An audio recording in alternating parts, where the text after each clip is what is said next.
मैं सही हो गया। ठीक है, ठीक, मैं आपको गलत नहीं साबित कर रहा हूं, आप समझिए मेरी बात। मैं ये नहीं कह रहा हूं कि आप गलत साबित, नॉर्मली हम ऐसे शब्द इस्तेमाल करते हैं जो उसका मीनिंग अलग होता है। मैं आपको केवल करेक्ट कर रहा हूं, मैं आपको काट नहीं रहा हूं कि आप सही, मैं सही हो गया, मैं महान हो गया, ऐसा कुछ मेरा इंटेंशन। ये आप जो शब्द इस्तेमाल करते हैं। तो दूसरा पॉइंट लिखिए, प्रोडक्शन यानी उत्पादन मात्रा में देखा जाए तो भारत का तीसरा स्थान। मात्रात्मक प्रोडक्शन जो कर रहे हैं हम, उत्पादन कर रहे हैं, उसमें भारत का तीसरा स्थान है प्रोडक्शन में। मात्रा के टर्म्स में देखें, क्वांटिटी वॉल्यूम के टर्म्स में देखें, वॉल्यूम के टर्म्स में देखें तो भारत का तीसरा स्थान।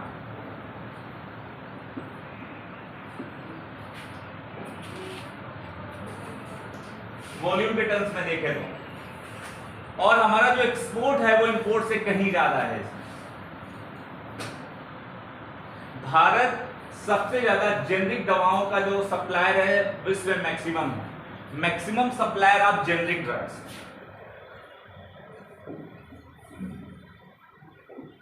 जेनरिक ड्रग्स क्या होती हैं? अगर किसी को जानकारी हो बताओ, मुझे भी नहीं पता। नहीं, वो तो होती है, ठीक है, उसमें सरकार सब्सिडी देती है, बट ये जो नॉर्मल ये दवा मिल रही है अंग्रेजी दवा, इसमें जेनरिक से क्या डिफरेंस है? कुछ तो होगा, हालांकि मुझे भी नहीं पता इसके बारे में। जो भी आप दवा के कॉम्बिनेशन देखते हैं, भारत उसी कॉम्बिनेशन में थोड़ा सा दवा करके जो जेनरिक मेडिसिन देता है वही सेम फॉर्मूला सस्ते दामों में प्रोड्यूस करता है। जेनरिक मेडिसिन बहुत सस्ते दामों, और जेनरिक जो दवाएं होती है, ये जो आपकी नॉर्मल दवा, इससे बहुत ज्यादा सस्ती होती है, बहुत ज्यादा सस्ती होती है। एक दवा जो मार्केट में आपको 800 रुपए का एक पत्ता मिले, हो सकता है जेनरिक दवा 80 रुपए में मिलता है। और है ऐसा, अगर आप जेनरिक मेडिसिन लेंगे तो भारत सरकार ने इसके रिगार्डिंग शुरू भी की है तमाम चीजें। हर जगह जेनरिक मेडिसिन नहीं है, कुछ कुछ शहरों में होती है, बहुत कम जगह हो, और फायदा वही है, सेम टू सेम है। और इसके प्रोडक्शन, भारत का जो दवाओं का प्रोडक्शन है वो सबसे ज्यादा जेनरिक मेडिसिन। अगला लिखिए, इसका जो प्रोडक्शन है ग्लोबल एक्सपोर्ट में, यानी कि कुल निर्यात में 20% ये इसका कवर करता है। यानी टोटल अगर 100 गोलियां प्रोड्यूस हो रही हैं तो केवल 20 गोली भारत से एक्सपोर्ट हो रही है पूरे विश्व में जेनरिक मेडिसिन। लिख लीजिए, ये पॉइंट इसलिए लिखना होता है, कल को आपको कोई आंसर फ्रेम करना हो तो आप इस डेटा, स्टैटिक डेटा का इस्तेमाल अपने आंसर में कर सकते हैं। जो 20% जो एक्सपोर्ट है जेनरिक मेडिसिन का, total world global export, global मतलब वैश्विक निर्यात का भारत 20% केवल भारत करता है, इसका मतलब ग्लोबल एक्सपोर्ट का।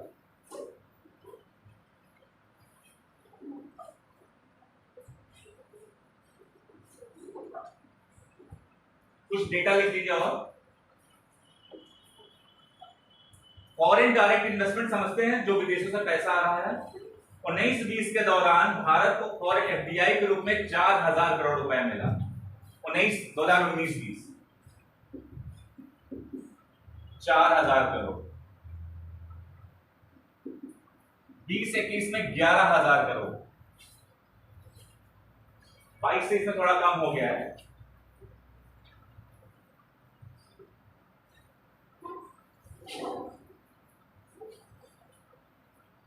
तो चूंकि इसका एफडीआई अट्रैक्शन बहुत ज्यादा है, भारत में एफडीआई अट्रैक्शन मतलब ये कि बहुत ज्यादा इसमें निवेश मिल रहा है भारत सरकार, और कोरोना के दौरान सबसे ज्यादा इसमें निवेश देखने को मिला, क्योंकि सब लोग भारत पे ही डिपेंड।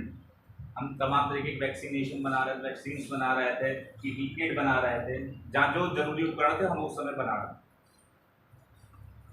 तो अगर आप ये फिगर देखने से आपको लगता होगा कि अगर ये प्रॉफिटेबल है, सबसे ज्यादा हम एक्सपोर्ट कर रहे हैं, इसका मतलब आपको सब कुछ अच्छा चल रहा होगा। क्या इसके साथ भी कुछ परेशानियां हैं कि नहीं? तो इसके साथ कुछ भी परेशानियां हैं वो लिखिए। इसमें प्रॉब्लम्स क्या क्या है? पहली प्रॉब्लम ये है कि हमको बल्क में ड्रग हमको इंपोर्ट करना है। बल्क ड्रग इंपोर्ट, इकट्ठा में बहुत सारा ड्रग इंपोर्ट करना पड़ता है। कोई भी चीज जब हम प्रोडक्शन हाई करते हैं तो उसमें रॉ मटेरियल इस्तेमाल होता है, कच्चा माल इस्तेमाल होता है किसी भी चीज में। तो जो मेन दिक्कत है इस इंडस्ट्री की, फार्मास्यूटिकल इंडस्ट्री की, जो इसका कच्चा माल, इसको बोलो कैल्शियम बोल दो, मैग्नीशियम बोल दो, सोडियम बोल दो, जिससे दवाएं बनती, वो मैक्सिमम पूरी तरीके से हम डिपेंड है चीन पे। अगर हम इतना ज्यादा, अब आप एक्सपोर्ट भले बहुत ज्यादा कर रहे हैं, लेकिन कल को चीन ने अगर अपनी ग्लोबल सप्लाई की कच्चा माल रोक दिया तो आपका मैन्युफैक्चरिंग हो जाएगा ठप। अब उस सिचुएशन में आप क्या करेंगे? क्योंकि जिससे बननी है दवाइयां, अगर वही देना बंद कर देगा तो आप क्या बनाएंगे? कहने को तो आप ठीक है पूरे विश्व में सबसे ज्यादा एक्सपोर्ट कर रहे हैं, लेकिन जो कच्चा माल ही बंद हो जाएगा तो दवा बननी बंद हो जाएगी। तो भारत सरकार को लगा कि यहां पर एक लूप होल, यहां पर गैप है। अगर कहीं जो हम इंपोर्ट करा रहे हैं अपने देश में, अगर हम खुद बनाना शुरू कर दें तो ये ज्यादा बेनिफिशियल है। एग्जाम्पल के लिए, अगर हम कच्चा माल हमारे पास खुद होगा और बना हम खुद लेंगे तो हमको डबल बेनिफिट है। इंडस्ट्री में हम पूरी कोशिश ये कर रहे हैं कि हर एक चीज हम अपने देश में स्वयं बनाएं, क्योंकि भारत सरकार इस दिशा में बहुत तेजी से काम कर रही है कि हम कितना ज्यादा जो चीजें हैं इंपोर्ट कर रहे हैं अपने देश में, खुद इंपोर्ट सब्स्टिट्यूशन करेंगे। इंपोर्ट सब्स्टिट्यूशन का मतलब है कि जो चीजें हम दूसरे देशों से आयात करते हैं, उसके आयात करने के बजाय हम खुद बनाएं उसको। उससे कई फायदे हैं, हमको फॉरेन में पेमेंट नहीं करना पड़ेगा, डॉलर में पेमेंट नहीं करना पड़ेगा, और खुद का खुद सेल्फ रिलायंस इंडिपेंडेंट होंगे, जिसको आप बोलते हैं आत्मनिर्भर भारत। अब आप इसमें लिखिए कि भारत सरकार ने कौन कौन से स्टेप लिए इस प्रॉब्लम से निपटने के लिए, इस समस्या के समाधान या निवारण के लिए क्या क्या कदम उठाए। पहला लिखिए PLI for bulk drugs. PLI क्या था? मैंने उस दिन क्या बोला था आपको? Product linked incentive. मतलब आप कुछ भी बनाइए, हम आपको पैसे देंगे। और सबसे ज्यादा भारत ने यह कहा कि आप ग्रीन फील्ड इन्वेस्टमेंट करें, एकदम शुरुआत से इन्वेस्टमेंट करें। जो एकदम शुरुआत से जमीन खरीदिए और उसमें बिल्डिंग बनाइए और मशीनें लगाइए, और जितना ज्यादा आप ये लगाएंगे, ग्रीन फील्ड को सबसे ज्यादा बूस्ट किया। क्योंकि ग्रीन फील्ड ऐसा है कि कल को अगर ब्राउन फील्ड में इन्वेस्टमेंट करते हैं, हमारा कोई बनी बनाई कंपनी है, हमारा रैंडैक्सी इंडियन है, मुझे नहीं पता, कोई फॉरेन कंपनी आप पे काम कर रही है, हमारा कोई विवाद हुआ, वो अपना झोला बोझा जिस तरह उठाएगी वो चली जाए, लेकिन हमारा देश का वो तो नहीं जाएगा। तो सबसे जरूरी है कि हम ऐसे इन्वेस्टमेंट, ऐसे निवेश को प्रोत्साहित करें जो ग्रीन फील्ड में, तो एकदम शुरुआती से यही बनाए, यही जमीन ले, यही ग्रुप। अगला इसमें लिखिए और PLI फॉर बल्क ड्रग्स। दूसरा लिखिए PLI फॉर फार्मास्यूटिकल्स, 15,000 करोड़ रुपए का निवेश किया इस पे।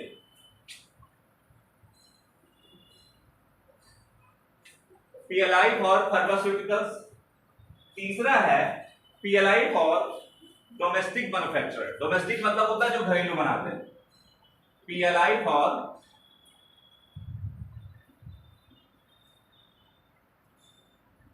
डोमेस्टिक मतलब होता है घरेलू, और मैन्युफैक्चरर मतलब होता है निर्माता, ये निर्माण को करते हैं। इसमें सरकार ने 3420 करोड़ रुपए का निवेश किया, इन्वेस्टमेंट किया।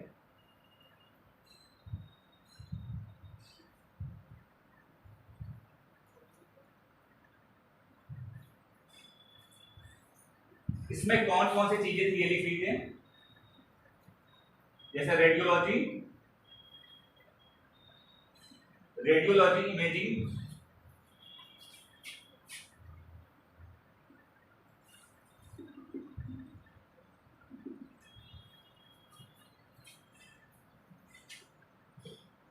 ऑक्सीमीटर, नेबुलाइजर,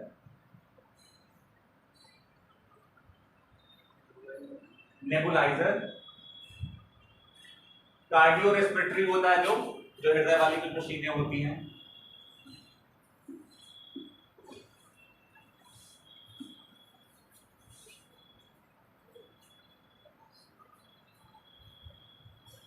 और जो एनेस्थीसिया वाली मशीनें होती बहुत सारी, रेस्पिरेटरी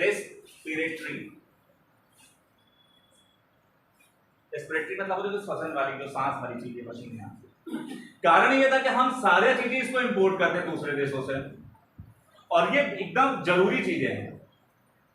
क्योंकि अगर हमको वो भी चाहिए जो हम कोरोना के टाइम कौन सी मशीन हम इंपोर्ट करा रहे थे जिसके लिए पीएम केयर्स बना था, कौन सी मशीन थी जिसके लिए हम बहुत ज्यादा इंपोर्ट करा रहे थे, जो होती नहीं मशीन जिसमें टीवी लगा होता है, क्या बोलते हैं उसको, वेंटिलेटर। हम वेंटिलेटर पे डिपेंड थे बहुत ज्यादा, और उसका फायदा ही कोरोना की वजह से हुआ, हमने अपने वेंटिलेशन का प्रोडक्शन करना शुरू किया। हालांकि हमारा बहुत मशीनें बहुत सक्सेसफुल नहीं रही, लेकिन प्रोडक्शन लेवल हमारा बढ़ गया। तो क्वेश्चन ये था, जितनी भी मेडिकल डिवाइसेस होती है, आपको पता है ये जो यहाँ पर दिल धड़कने के लिए इस्तेमाल किया जाता है, क्या बोलते हैं उसको, पेसमेकर। पेसमेकर भी हम नहीं बनाते, हम दूसरे देशों में डिपेंड, और जो पेसमेकर बनता है वो भी दूसरे देशों में बहुत महंगा, उसकी कॉस्ट होती है, मेडिकल डिवाइसेस की कॉस्ट बहुत ज्यादा होती है। कुछ रेयर डिसीज ऐसे हैं, अगर आपको उसको विदेशों से इंपोर्ट कराना है तो लाखों लाख करोड़ों का आप इंपोर्ट कराएंगे, साथ में उसमें इंपोर्ट ड्यूटी अलग से देंगे। आप 10 लाख का इंपोर्ट कराए तो 15 लाख रुपए, हो सकता है 6 लाख रुपए आप उसमें इंपोर्ट ड्यूटी दें। तो इससे बेहतर यही कि इसको अपने देश में खुद बनाएं। हम पेस मेकर जो मिनिमम नॉर्मल से चीजें थे वो भी नहीं बना पा रहे थे मेडिकल डिवाइस। तो सरकार को ये लगा कि हम पीएलआई से इसको लिंक्ड कर देते हैं और खुद इनिशिएट करते हैं, भैया आप हमसे इतने पैसे ले जाओ और बनाना शुरू करो, हम आपको इंसेंटिव देंगे। तमाम तरीके का लालच देती है सरकार कि ठीक है शुरुआती 5 साल आपसे कोई प्रॉफिट में आपका हिस्सा नहीं लेंगे, बाद में इंटरेस्ट दिखाएगा। जो बिजनेसमैन उनको तो चाहिए प्रॉफिट, बिजनेसमैन या जो बिजनेस क्लास सेक्टर वो केवल और केवल प्रॉफिट पर डिपेंड है। प्रॉफिट होगा तो यहाँ पर रहेंगे, नहीं प्रॉफिट होगा तो नहीं बनाएंगे। अगला लिखिए, पॉइंट्स में लिखिए,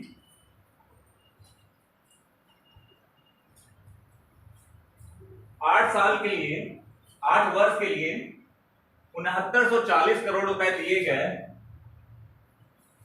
6940 करोड़ दिए गए बल्क प्रोडक्शन के लिए। बल्क मतलब होता है ढेर, इकट्ठे में प्रोडक्शन करने। और ये जो पैसे दिए गए केवल और केवल ग्रीन फील्ड प्रोडक्ट के लिए दिए गए। Green field,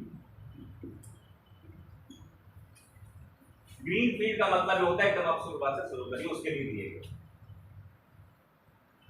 2000। अब अगला पॉइंट लिखिए, जो इसका एक्सपोर्ट हुआ है 2020-21 में,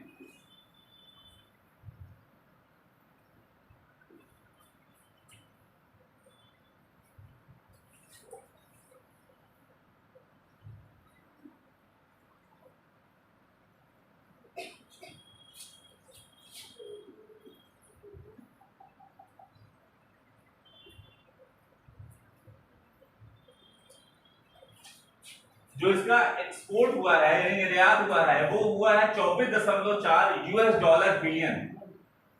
24.4 US dollar billion, billion dollar, 24.4 billion US dollar में हमने इसका एक्सपोर्ट किया।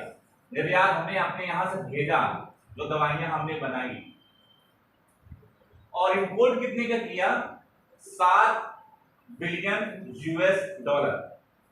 तो इन दोनों का गैप क्या कहलाएगा, ट्रेड सरप्लस। ट्रेड सरप्लस का मतलब यह है कि आप भेज ज्यादा रहे और खरीद, मतलब बेच ज्यादा रहे और खरीद कम रहे। एक्सपोर्ट ज्यादा कर रहे हैं और इंपोर्ट कम कर रहे हैं। तो ये हमारे देश, किसी भी देश के लिए फायदा है। हर एक देश ये चाहता है कि वो एक्सपोर्ट में सरप्लस रहे।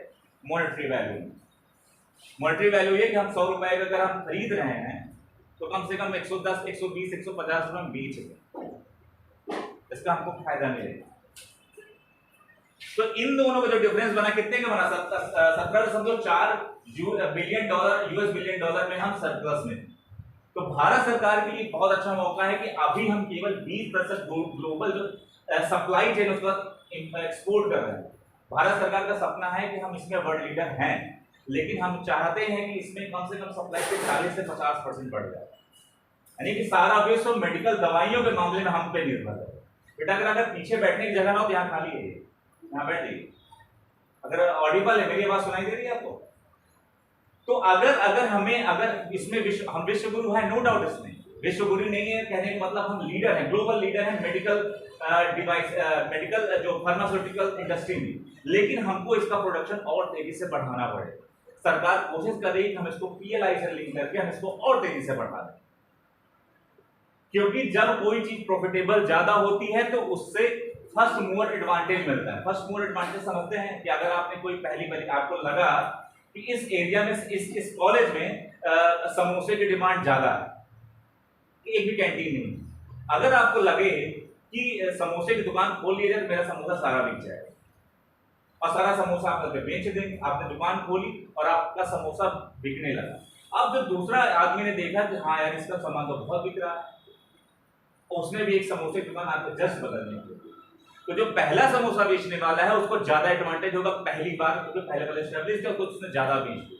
अब दूसरी दुकान खोलने से उसको थोड़ा प्रॉफिट कम होगा, क्योंकि आप कस्टमर उसकी दुकान पर भी जाना शुरू करेंगे। तो फर्स्ट मूवर एडवांटेज का मतलब है किसी भी प्रोडक्शन एक यूनिट में आप पहली बार जा रहे हैं तो आपको उसका एडवांटेज मिलता है। कोरोना के समय दिक्कत थी, कौन सी वो दवा जिसकी कमी हो गई थी मार्केट में, एक रेमडेसिविर कोई इंजेक्शन था उसकी कमी हुई थी, और पीसीएम पैरासीटामॉल की भी दिक्कत हुई थी, और एक और दवा थी डोलो की दिक्कत हो गई।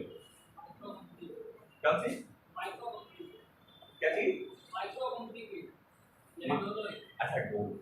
कहने का मतलब ये कि डोलो हो और तमाम कंपनी, सारे का कंपनी अलग है, फॉर्मूला लगभग सेम है।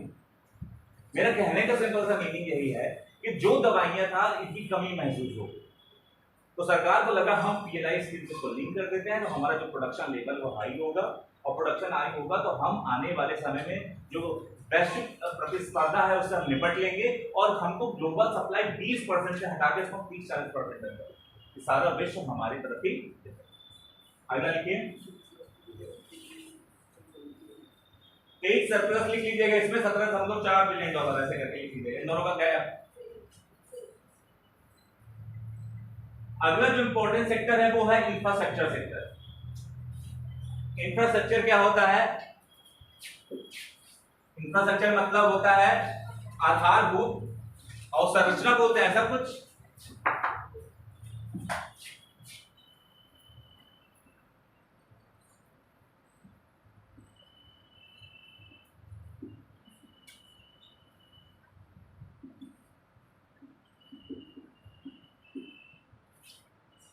आधारभूत अवसंरचना, इसमें लिखिए कौन कौन सी चीजें आती हैं।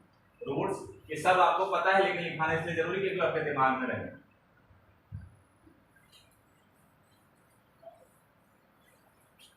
रोड, एयरपोर्ट,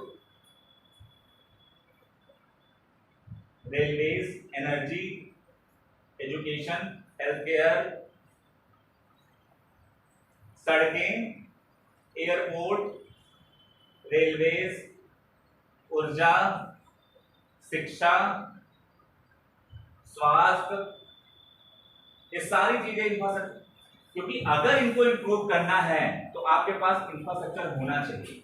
एक डेटा लिख लीजिए, 2014-15 तक हम प्रतिदिन 12 किलोमीटर सड़कें बना रहे थे। 2014-15 तक हम प्रतिदिन 12 किलोमीटर की सड़कें बना रहे थे। 2020-21 में ये बढ़ के हो गया 36 किलोमीटर पर डे। इस समय जहाज रानी परिवहन और जहाज रानी मंत्री कौन है? नितिन गडकरी। मैं नितिन गडकरी का बहुत बड़ा एडमायरर, क्योंकि उन्होंने काम अच्छा किया सड़क के क्षेत्र में, ये बात है। उन्होंने जो इंफ्रास्ट्रक्चर सड़कों पर विशेष ध्यान दिया। एनडीए गवर्नमेंट, अटल बिहारी की गवर्नमेंट आई थी तो उन्होंने भी ग्राम सड़क योजना की कॉन्सेप्ट दी थी। उनका ये मानना था कि गांव को सबसे पहले मेन सड़क से कनेक्ट करो, क्योंकि हर एक चीज जो आप प्रोडक्शन करेंगे वो कहीं ना कहीं परिवहन से ही होके जाएगा। आप मेडिकल क्षेत्र में बहुत अच्छा कर रहे हैं और आपके पास सड़क नहीं है तो वेस्टेज।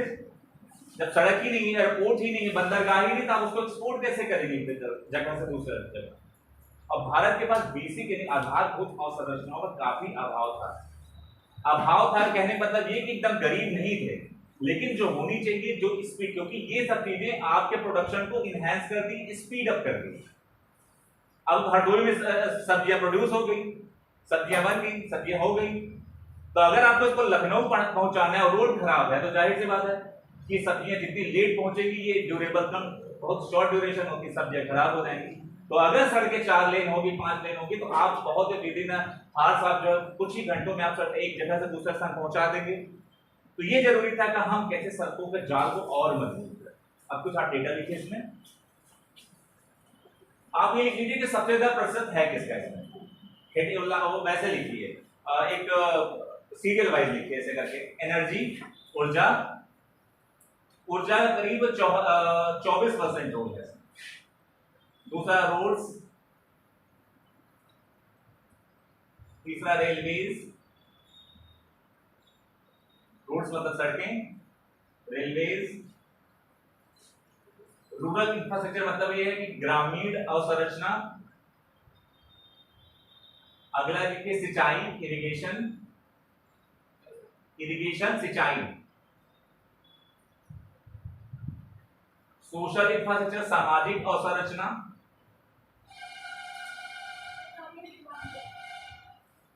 ग्रामीण अवसंरचना। अगला है इरिगेशन सिंचाई,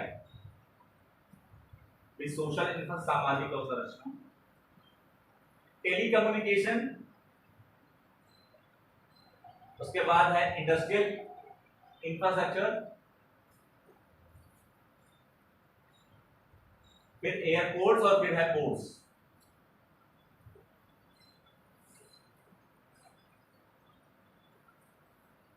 भारत सरकार ने इस अवसंरचना को मजबूत करने के लिए एक स्कीम चलाई थी अभी कुछ वर्षों पहले, आपने नाम सुना होगा, भारत माला। भारत माला का मेन उद्देश्य था, उससे पहले भी अगर आपको याद हो कुछ ऐसे, ये अपना प्यारा भारत महान और ये नीचे ऐसे। देखो मेरी मैप अच्छी नहीं, लेकिन मैं जो समझाना चाह रहा हूँ ये गड़बड़ हो गया। नेपाल भी इतना ही कर लेते थोड़ी देर के लिए, ये ऐसे कुछ हो गया। अगर आपको याद हो, यहाँ मुंबई होगा, यहाँ दिल्ली होगा, यहाँ चेन्नई होगा और यहाँ कोलकाता होगा। कुछ ऐसा कनेक्ट किया था भारत सरकार ने, अगर आपको याद हो। मैप अच्छा नहीं है मेरा, इसलिए बहुत क्षमा चाहता हूं, लेकिन मेरा इंटेंशन आप समझिए मैं कहना क्या चाह रहा हूं इस फिगर के माध्यम से। अगर आपको याद हो स्वर्णिम चतुर्भुज, ऐसा कुछ कॉन्सेप्ट भारत सरकार ये चाहती थी कि जो मेन शहर है, चाहे दिल्ली हो, मुंबई हो, चेन्नई हो, कोलकाता, इन चारों को हम एकदम पूरी तरीके से कनेक्ट करेंगे। अटल बिहारी जी की गवर्नमेंट थी, स्वर्णिम चतुर्भुज का इसको नाम दिया गया। भारत सरकार ने उसी से लगभग प्रेरणा ली, वो एक स्कीम चालू हुई जिसको भारत माला से। अब इस लिखिए भारत माला बने में लिखिए भारत माला में दो बातें थी। ये आप चित्र चाहो तो बना सकते हो, मैप अच्छा कर लेना बस थोड़ा सा, बाकी है वही चीज, आप इसको दिखा सकते हो। भारत माला में पहला था हाईवे सेक्टर,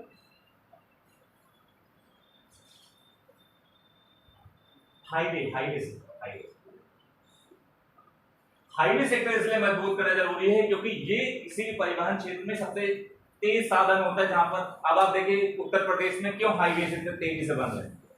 सपा की गवर्नमेंट थी तो उन्होंने बनवाया यमुना आगरा एक्सप्रेसवे। योगी जी की गवर्नमेंट है वो बनवा रहे हैं अभी गोरखपुर पूर्वांचल वाला, और एक दो भी और बन रहे हैं।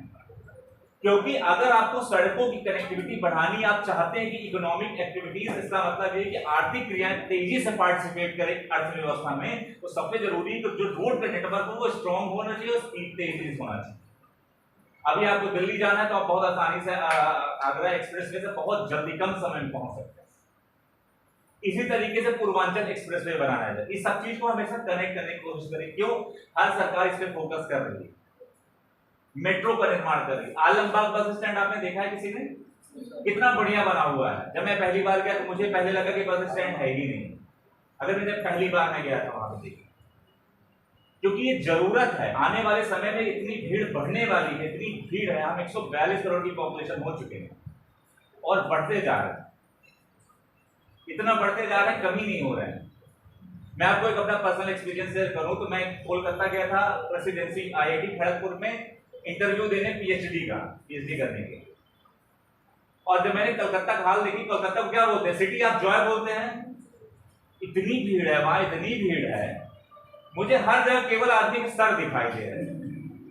तो भाई यहाँ इतनी भीड़ है। मेट्रो सस्ती थी, हालांकि ये 5 रुपए में उन्होंने 3 स्टेशन बाद मुझे छोड़ा। इतनी सस्ती मेट्रो भारत में कहीं नहीं है कोलकाता में उस समय की बात, और मैं आपको बता रहा हूँ 2018 की बात। तो कहने का मतलब ये कि जब तक आप इतनी ज्यादा जनसंख्या बढ़ती जा रही, लखनऊ भी तो कम है, हरदोई कम है, धीरे धीरे करके जब लखनऊ भरेगा तो फिर कहाँ आएंगे लोग? सैंडिला आएंगे, सैंडिला नहीं होगा तो हरदोई आएंगे। कहने का मतलब ये कि तेजी से जनसंख्या हमारी बढ़ रही है और उस अमाउंट पे हमारे पास संसाधन नहीं बढ़ रहे, और इसका असर आपकी सामाजिक जो सिचुएशन है उस पर देखने को मिलेगा। चोरी डकैती बढ़ेगी, एक दूसरे का मर्डर करेंगे, और ये चीजें बहुत तेजी से बढ़ेंगी। क्योंकि जब इंसान के पेट पे बात आती है तो वो सही और गलत में डिसाइड नहीं करता है। अगर आप भूखे बैठे हो अभी और आपके सामने ब्रेड का टुकड़ा रखा हो, दूसरा आदमी के पास हो, यकीन मानिए आप उसको छीन के खाएंगे, चाहे इसके लिए आपको उसको जान से मारना पड़े। एक ओटीटी पे एक मूवी रिलीज हुई थी लॉकडाउन, अगर आपने देखा हो, जिसे प्रदीप बब्बर ने एक्टिंग करी हुई है। अपने बेटे बेटी को अपनी पत्नी के साथ, अपने परिवार के साथ मूव कर रहे हैं अपने गांव की तरफ, और कई दिनों से दोनों खाना नहीं खाया। एक पिता अपनी गाड़ी लेके अपनी बेटी से मिलने जा रहे हैं, उसकी बेटी प्रेग्नेंट है, तो वो मिलने जा रहा है कि आप कैसे भी अकेले ड्राइव करके जा रहा है। वो रोकने की कोशिश करता है कि रुको रुको मुझे कुछ खाना दो, नहीं रुकता है तो एक पत्थर खींच के मार देता है और शीशे में ले जाके वो आदमी लड़ जाता है वहीं, और वहीं से पूरा खाना छीन के ले आता है। ये मूवी है, लेकिन रियलिटी इससे कहीं ध्यान है। अगर आपको याद हो कोरोना के समय हम सब यहाँ बैठे हुए हैं, इसके लिए ईश्वर का शुक्रगुजार है कि हम जिंदा बचे। आप लोगों में से हो सकता है काफी लोग हॉस्पिटलाइज रहे हो, मैं भी रहा हूँ, बस यही दुआ थी कि बच जाए कैसे भी करके। तो इसके लिए आपका बहुत बहुत शुक्रिया, ईश्वर का शुक्रिया। आगे हम ये बात कर आगे की, ये हाईवे सेक्टर का मेन फोकस क्या था कि जो मूवमेंट ऑफ गुड्स है, गुड्स और सर्विसेज है, वो तेजी से हो। मूवमेंट मतलब ये कि जो एक स्थान से दूसरे स्थान, जो सर्विसेज है, जो उत्पादन है, वो बहुत तेजी से एक स्थान से दूसरे स्थान तक पहुंचे। दूसरा लिखिए, इसके लिए निर्माण किया गया इकोनॉमिक कॉरिडोर्स।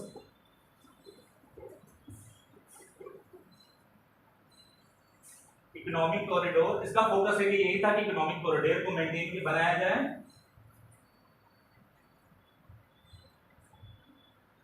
और नॉर्थ ईस्ट कनेक्टिविटी भी बहुत तेजी से हो।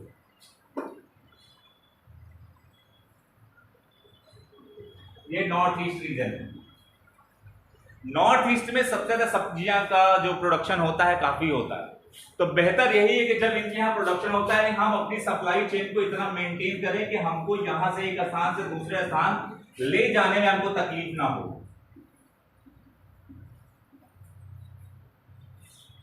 तो बेहतर यही था कि जो नॉर्थ ईस्ट की कनेक्टिविटी है उसको और मजबूत करें, क्योंकि वो भारत का बहुत ही जरूरी अंग है। और जिन देशों के साथ आपकी दुश्मनी है वो चाहते हैं कि वैसे थोड़ा गड़बड़ बना दिया है, कुछ ऐसा है, ऐसा है। ये बहुत सकरा जिला है, इसको क्या बोलते हैं? Chicken snake. आपको पता है नहीं? चिकन स्नेक बोलते हैं। आपसे कोई बोले तो जो मुर्गी की गर्दन होती है उसको ये बोलिए, इसी एरिया को बोला जाता है।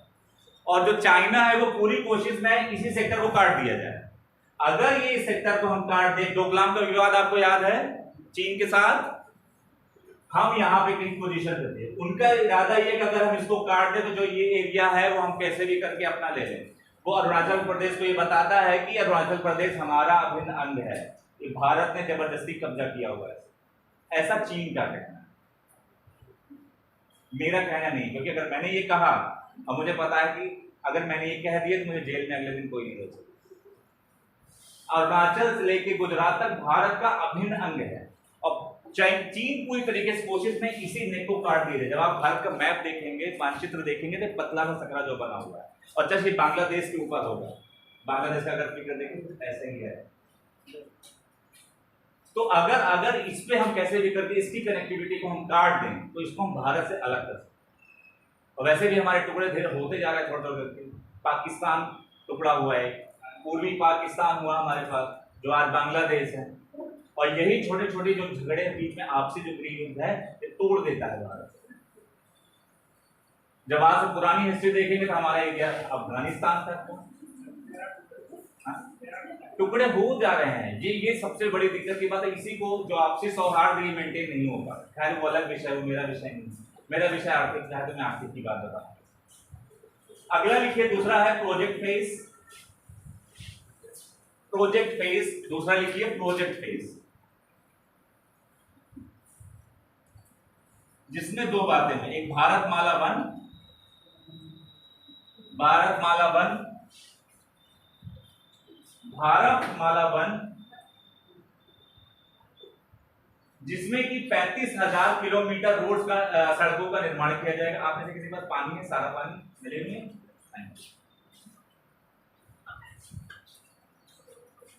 35,000 किलोमीटर रोड का सड़कों का निर्माण किया जाएगा।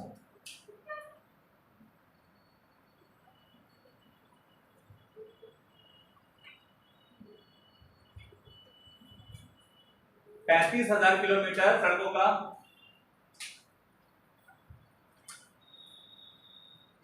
आप ये बताइए कि सड़कों के निर्माण में डिले क्यों हो रहा है? रोड्स में इतना डिले क्यों हो रहा है? ये क्यों इतना सक्सेसफुल नहीं हो रहा है? क्या कारण है कि भारत सरकार जो बेसिक इंफ्रास्ट्रक्चर जैसे सड़कों उनको बनाने के लिए वो कोशिश करती है, लेकिन इसमें डिले बहुत ज्यादा समय लगता है। पहला कारण लैंड एक्विजिशन करने में, भूमि को अधिग्रहण करने में, क्योंकि आपकी जमीन है और उस पर सड़क जानी है, तो आप सबसे पहले पहुंचेंगे कहां? कोर्ट, कि भैया हमारी जमीन मत लो, ये हमारे पड़ोसी यहां से निकाल ले जाओ, हमको छोड़ दो। और भारत सरकार क्या कहती है? सड़क के किनारे है, 75 स्क्वायर फीट उसमें रेंज में आ रहा है, तो दो, नहीं हम मुआवजा देंगे, तो आपको देना पड़ेगा, आप क्लेम नहीं कर। अगर आपको याद हो, शायद एनडीए गवर्नमेंट की इनिशियल 2014-15 में भारत सरकार लैंड एक्विजिशन बिल लाई थी, अगर आपको याद हो तो, और बहुत ज्यादा हंगामा हुआ है संसद। इसका मतलब ये था कि अब जमीन जो आपकी है, वैसे तो आपकी है नहीं, अगर आपको लगता हो जमीन आपकी तो नहीं, तो सरकार की है, लेकिन उसमें साफ तौर पे ये था कि सरकार जब भी चाहे आपकी जमीन को ले सकती है, इसके बदले में आपको मुआवजा देगी, नो डाउट, इसके बदले में आपको मुआवजा देगी। लेकिन जिस व्यक्ति का घर बना हुआ है, जिस सोसाइटी का घर बना हुआ है, उसको तोड़ना है तो ऑटोमेटिकली वो तोड़ के चली जाएगी, तो आप नया घर बना देंगे। तो लैंड एक्विजिशन, भूमि अधिग्रहण करना सबसे बड़ी चीज है। अभी मेट्रो बनानी है, तो मेट्रो बनाना बड़ी बात नहीं है, मेट्रो के लिए जमीन उपलब्ध कराना वो बड़ी बात है। तो कितने घर तोड़े जाएंगे, दुकानें, सब कुछ तो आपको तोड़ी जाएगा। कहने के नाम पे आपके, लेकिन वो आपकी जमीन है नहीं, सरकार जब भी चाहे तमाम तरीके से आपसे उसको ले सकती है, भूमि अधिग्रहण के नाम। हालांकि वो बिल पास नहीं हो पाया संसद, क्योंकि कांग्रेस ने उसका बहुत विरोध किया और बाकी जो अपोजिशन पार्टियां थी उन्होंने बहुत विरोध किया। उसको लाने की बीजेपी, एनडीए गवर्नमेंट ने बहुत कोशिश की। एनडीए और बीजेपी में कोई डिफरेंस है? एक ही है। एनडीए अलग है कि बीजेपी अलग है?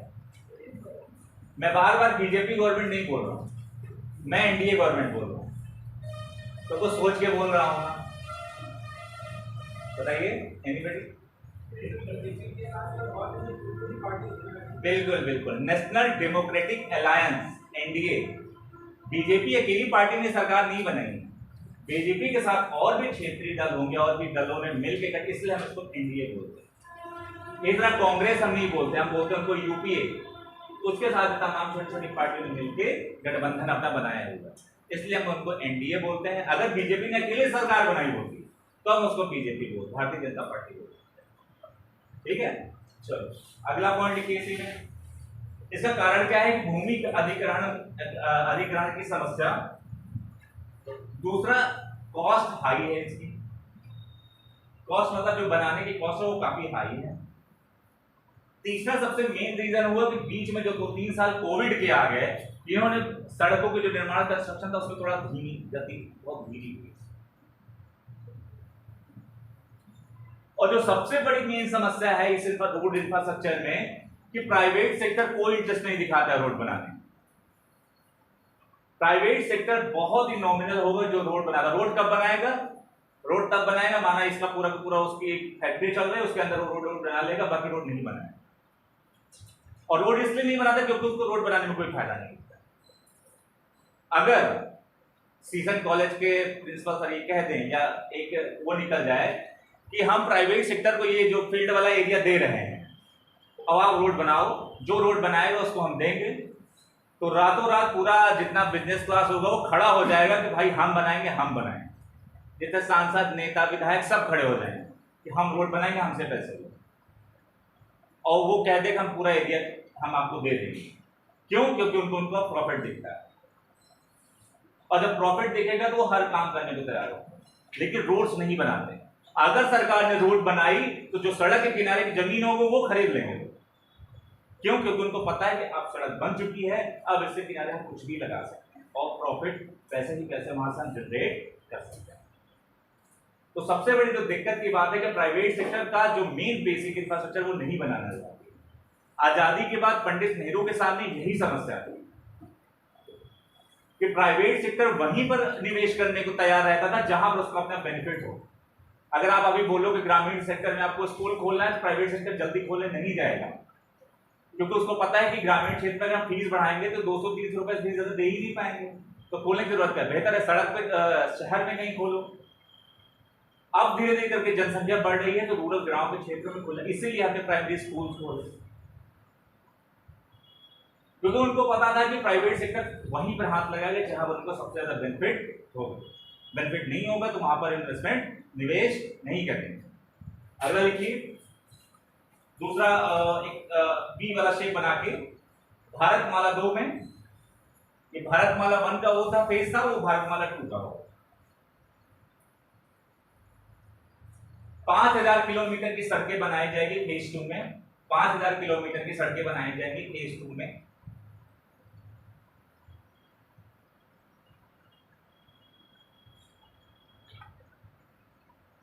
पांच 5000 किलोमीटर की सड़कें बनाई जाएंगी फेज 2 में।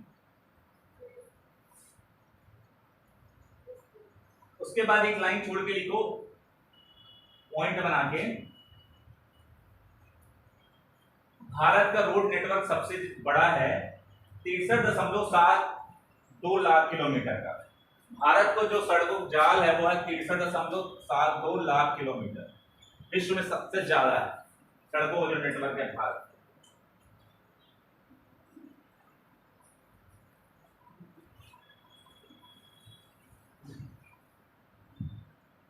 अगला जो परिवहन का साधन है वो है रेलवेज। आपको पता है कि रेलवे सबसे ज्यादा पैसा किससे कमाता है? आपके जो दिए गए जो आप यात्रा करते हैं उससे पैसे कमाता है कि माल भाड़े से कमाता है? जो आपका जो आप ये इसमें फेयर देते हैं, जो किराया देते हैं, वो बहुत नॉमिनल हिस्सा है उस रेलवे की इनकम का, बहुत ज्यादा। इसका मतलब ये कि रेलवे अपने नेटवर्क की कोशिश कर रहा है कि जो और माध्यमों से जो एक स्थान से दूसरे स्थान जो ये माल चीजें पहुंच रही हैं, वो अपने इस नेटवर्क को बढ़ा रहा है बहुत तेजी से, कि सड़कों से नहीं रेलवे से ही, क्योंकि रेलवे को तब उससे सबसे ज्यादा बेनिफिट इसी माल भाड़े से होता है। पहले मुझे लगता था कि इतने लोग किराया देता है और इतने लोग वेटिंग में रहते हैं, कितना ज्यादा देखो टिकट ही नहीं क्लियर होती है। मुझे लगता है इससे बहुत ज्यादा पैसा होता होगा इसीलिए सरकार को, लेकिन वो बहुत नॉमिनल पार्ट है। सबसे ज्यादा जो पैसे उसको मिल रहा है वो माल भाड़े से। अब वो एक कोशिश कर रही है जहां पर दो लाइन है उसको, जो नैरो गेज है उसको ब्रॉड गेज है, मतलब 3-3, 4-4 पटरियां बना रहे हैं। वो यही कोशिश कर रहे हैं कि तेजी से इसका और विकास हो, जो मैक्सिमम जो ट्रांसपोर्टेशन है वो इसी से हो। और यही काम सेम ब्रिटिशर्स ने किया था। अब वो नील उगा रहे हैं या सूती वस्त्र वो बना रहे हैं, उगा रहे हैं कहीं से, तो एक स्थान से दूसरे स्थान बनाना है तो आपको रेलवे का नेटवर्क आपका स्ट्रॉन्ग होना चाहिए। और जो उन्होंने रेलवे का नेटवर्क बनाया था वो अपने इसीलिए बनाया था कि एक स्थान से दूसरे स्थान तक हम इसको आसानी से पहुंचाया जा सके, बंदरगाहों पे लाद के इसको ब्रिटेन भेजा जा सके। कहने को उन्होंने जो रेलवे बनाया बहुत अच्छा था, इसमें कोई डाउट नहीं, लेकिन उनका इंटेंशन ये जो था कि अपने जो परिवहन का साधन है उसको आसान बनाना, क्योंकि वो हर जगह से प्रोडक्शन ले रहे थे और उसको अब रेलवे में भर के चुपचाप बंदरगाहों तक सप्लाई कर दिया। अगला लिखिए, जो भारत सरकार का फ्रेट का शेयर है वो 27% है और भारत सरकार इसको बदलना चाह रही है 27% से 45%। वो ये चाह रही है कि जो फ्रेट कहीं माल भाड़े से जो पैसा आ रहा है अभी 27% ही हम कवरेज कर पाए। और भारत सरकार के पास रेलवे के पास इतनी कैपेसिटी है कि इसको और बढ़ाया जा सकता है, तो 27% से इसको चेंज करके कोशिश करना चाह रहे हैं 45%।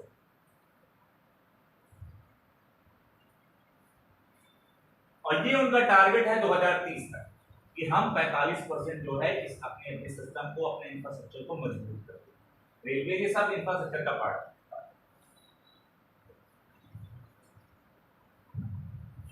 साथ ही साथ उन्होंने इसीलिए इसको प्रमोट किया पीपीपी, नाम सुना है आपने? Public private partnership. मतलब ये कि सरकार के साथ प्राइवेट इन्वेस्टमेंट को भी इंट्रोड्यूस किया। वंदे भारत ट्रेन का नाम सुना है आपने? तेजस, तेजस एक्सप्रेस है ना कोई ट्रेन, वो इसी का हिस्सा है।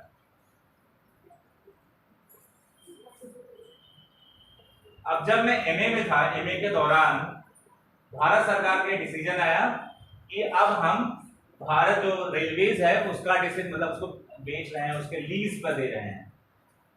बेचना गलत हो जाएगा, लीज पर दे रहे हैं, 99 सालों की लीज पे दे रहे हैं। लखनऊ का चारबाग स्टेशन लीज पे आपको पता है किसके हाथों में है? अडानी, अडानी के हाथों लीज पर 99 सालों की। तो जब मैं आपके अभी 2-3 साल पहले जब ये लाई कि हम इसको लीज पर दे रहे हैं, उससे पहले ये बताऊं कि तेजस और जो वंदे भारत एक्सप्रेस है, इनको ये कोशिश की गई कि अब भारत, क्योंकि भारत सरकार को तमाम चीजों में घाटा भी हो रहा था, तो ये चाह रहे थे कि पब्लिक का जो प्राइवेट है वो भी सेक्टर में इन्वेस्टमेंट करे। मेरा क्वेश्चन ये है आपसे कि आपको क्या लगता है, और एक बात है कि वंदे भारत ट्रेन अपने समय से पहले पहुंच जाती है। ये देखा है आपने? अभी कल की न्यूज है, लखनऊ से होगी कुछ दिन की न्यूज, 2-3 दिन की, काफी पहले पहुंच गई, 15-20 मिनट, वो बकायदा न्यूज में आ गया कि वंदे भारत ट्रेन अपने शेड्यूल टाइम से उससे ट्रेन में पहुंची। और दूसरी खबर जस्ट उसके बगल में छपी थी इंग्लिश न्यूज़पेपर में कि कौन सी ट्रेन थी, मुझे ट्रेन का नाम नहीं आ रहा है, ट्रेन का नाम कुछ भी ले लो, नॉर्थ ईस्ट में कि इधर गुजरात साइड में, कौन सी, माना स्वतंत्रता सेनानी ले लो ट्रेन का नाम। स्वतंत्रता सेनानी ट्रेन अपने शेड्यूल टाइम से एकदम अपने शेड्यूल टाइम पर पहुंची, मगर एक दिन बाद। ये इंग्लिश की न्यूज़पेपर की कटिंग, एकदम सही समय 3 बजे का समय था, 3 बजे ही पहुंची, लेकिन एक दिन बाद। अब ट्रेन दोनों है, एक तेजस है और एक स्वतंत्रता सेनानी मान लो, हालांकि उस ट्रेन का नाम स्वतंत्रता सेनानी है, तो मुझे नाम नहीं आता, मैं भी सुबह मैंने उसको देखा। तो मेरा कहने का मतलब ये मैं ये जानना चाह रहा हूँ, रोड वही है, कर्मचारी वही है, तो एक ट्रेन जो प्राइवेट सेक्टर की आई वो अपने शेड्यूल टाइम से पहले पहुंच जा रही है, एक जो हमारी बनी बनाई ट्रेन जिसमें किराया कम है, आप उसमें कम पैसे पे करते हैं, वो 3 घंटे 4 घंटे कभी 12 घंटे लेट पहुंचते। तो आप इस पे क्या ख्याल है, क्या क्या आपको लगता है कि फिर प्राइवेट पार्टनरशिप पर क्या मतलब?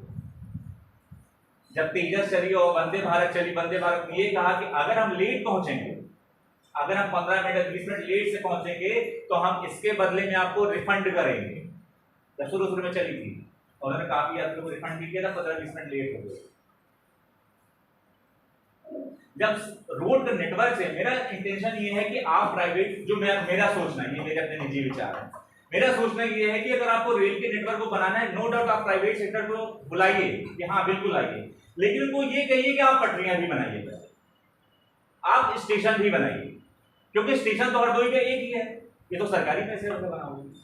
अब आप अपनी ट्रेन क्या कहते हैं, वंदे भारत गुजरती है तो बाकी ट्रेन को रोक देते हैं, भैया आप रुके रहो, पहले ये होके गुजरेगी फिर दूसरी ट्रेन जाएगी, यही ना सिस्टम हो रहा है। तो चूंकि वो प्राइवेट सेक्टर का था, उसको पहले गुजार रहे हैं और उसका किराया भी बहुत ज्यादा महंगा है, जस्ट डबल किराया है, जो मेरी इंफॉर्मेशन, हो सकता है मैं गलत हो सकता हूं। वंदे भारत का किराया बहुत ज्यादा है, तो समझते ये है कि रोड जो उसका ट्रैक है वो तो सेम ही है, तो ऐसा आप क्या कर दे रहे हैं, वो जल्दी पहुंच जा रही है और बाकी ट्रेनें लेट हो जा रही है। इसका मतलब ये कि उन ट्रेनों को गुजारने के लिए आप बाकी ट्रेनों को रोक दे रहे हैं। आपके पास भी तो एक्सप्रेस है, सुपर फास्ट है, नाम जो सुपर फास्ट है वो पहुंचती 4 घंटे 3 घंटे लेट ही। तो जब तक अगर आप उनको, ऐसा मेरा सोचना है कि बेहतर यही कि आप उनको स्टेशन भी बनवाइए, उनसे ये बनवाइए, इससे ये फायदा होगा कि लोकल लोगों को रोजगार भी मिलेगा, सबको पैसे मिलेंगे, और ये जो प्राइवेट धीरे धीरे करके आप प्राइवेट सेक्टर की तरफ मूव क्यों करते जाते हैं, आप मुझे बताइए। आपके सामने ये चॉइस रखी जाती है कि जो सरकारी सिस्टम है बहुत तेजी से, मतलब इसमें क्वालिटी नहीं है, प्राइवेट सेक्टर में क्वालिटी है। एक सिंपल से एग्जांपल दूं, अगर मैं आपसे ये कहूं कि प्राइमरी का मास्टर जो है, अगर आप सब लोग गालियां देते होंगे उनको कि पढ़ते कुछ नहीं, पैसा सब पाते हैं, एक नॉर्मल आपके दिमाग में आइडिया होगा, आगे लेकिन प्राइमरी मास्टर की नौकरी आपको मिलेगी तो आप पहले ज्वाइन करेंगे, सबसे पहले आप ही होंगे उसमें, ये नेचुरल है। मैं भी अपनी बात भी कर रहा हूँ, मैं अलग नहीं हूँ। अभी तो मैं इधर आ गया तो अब ज्वाइन नहीं करूंगा, लेकिन सबसे पहले मैं ज्वाइन करूँ। लेकिन आपके मन में इमेज क्या है कि प्राइमरी भाषा फ्री का पैसे पाता है, यही ना इमेज है। इसी तरीके से आपके मन में कहीं इमेज आज आ रही है धीरे धीरे कि प्राइवेट सेक्टर होगा तो ज्यादा अच्छा होगा। एसबीआई बैंक जाते हैं, चौथे नंबर काउंटर जाते हैं, बोलते लंच चला थोड़ी देर बाद आना, तो आप मन में खींच उठती है कि सच्चा प्राइवेट आप एचडीएफसी में खाता खुलवाइए, आपके घर में आके खाता खोल जाएगा। अरे सर अवसर करके बात भी करेगा आपको, डिस्काउंट भी आपको मिलेगा खरीदने में। हालांकि उनके अपने चार्जेस भी है, इसमें कोई बात नहीं, आपको डिस्काउंट भले दें लेकिन उनके अपने चार्जेस हैं। एक सूट बूट टाई के साथ एक आदमी आएगा, बोलिए सर सर क्या लेंगे, सर क्या लेंगे, आपको भी लगेगा हाँ, आपको एकदम सर वाली फीलिंग भी आएगी। और यही सिस्टम आपको जो माइंडसेट है आपके ही द्वारा सरकारी जो सिस्टम है उसको खत्म किया जा रहा है। बिहार सरकार ने, मध्य प्रदेश सरकार ने कितने ही प्राइमरी स्कूल को बंद कर दिया, अब वहीं उसी जगह पर प्राइवेट स्कूल खोल रहे हैं और काफी पैसे कमा रहे हैं, अपना धन करके। धीरे धीरे करके चीजों की प्राइवेटाइजेशन हो रहा है। सरकार ने अब हृदय स्कीम लॉन्च की, ये आदमी आएगा इकोनॉमिक्स टीचर अच्छी अच्छी बातें बताएंगे, हमारी तारीफ करेंगे, मैं थोड़ी सी बुराई बताऊंगा, उन्हीं के रिसोर्स, उन्हीं के संसाधनों से। लेकिन मेरा बताने का उद्देश्य ये नहीं कि आपको सरकार के खिलाफ बताना है, या मेरा उद्देश्य ये है कि आप तार्किक होइए कि सही और गलत क्या है आपके लिए।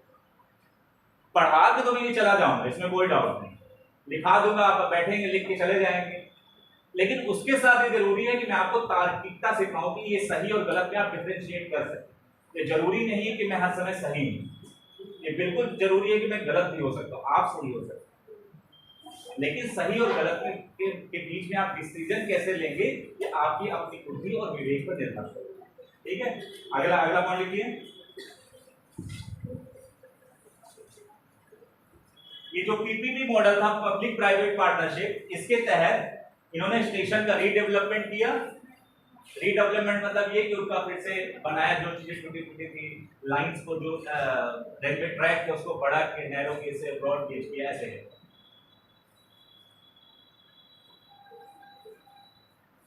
सरकार का विजन है 2024 तक, सरकार का विजन मतलब ये है कि सरकार सोच रही है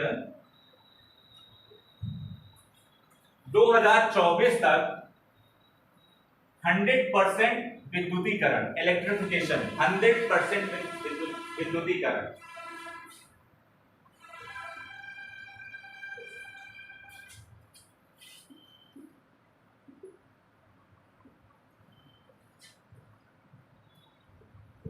दो 2020-21 तक 63% विद्युतीकरण था।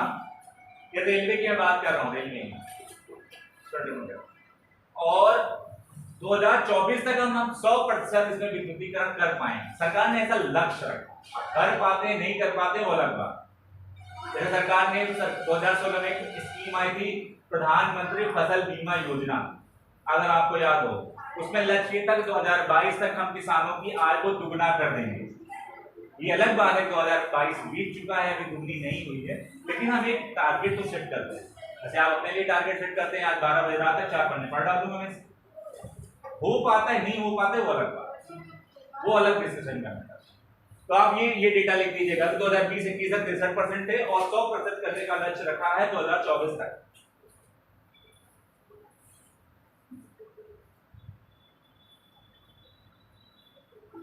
दूसरा लक्ष्य है कि जो एवरेज स्पीड है उसको बढ़ाना, जो ट्रेन है उसकी एवरेज स्पीड को बढ़ाना, क्योंकि बहुत ज्यादा लेट हो गई। आज से 10 से 15 साल पहले अगर प्रयागराज इलाहाबाद से जुड़ती है, अगर वो 5 मिनट भी लेट हो जाती थी तो बकायदा न्यूज़पेपर में आया था। काशी विश्वनाथ तो मुझे नहीं पता, मैं इलाहाबाद को इसलिए वहां की बात बता रहा कि अगर जो सुपर फास्ट ट्रेन थी अगर 5 मिनट लेट हो जाए तो न्यूज़पेपर, अभी तो कुछ ही नहीं आती, अभी तो सिंपल न्यूज आती है, यात्री गर्मी से परेशान रहे यात्री, हाल बेहाल ऐसे करके न्यूज रहती है और कुछ नहीं रहती। हमको अब आदत भी हो गई, अगर ट्रेन आधा 1 घंटा लेट ना हमको लगता है जल्दी पहुंच गए, ऐसे ही होता है ना, अगर आप जल्दी पहुंच गए तो आपको लगता है जल्दी पहुंच गए यार, और चेहरा बहुत खुश रहता है यार एकदम टाइम पे पहुंच जाती है। और 3 घंटे लेट हो जाए तो सोचिए हालत क्या होती है। अगला लिखिए, जो सैंक्शन प्रोडक्शन, जो और प्रोजेक्ट ऑलरेडी पहले से एग्जिस्ट प्रोजेक्ट थे उसकी स्पीड को बढ़ाना। मतलब एक सरकार जितने और पुराने प्रोजेक्ट को पेंडिंग रखी थी उसकी स्पीड को और तेजी से बढ़ाना, उसको खत्म करना उसके।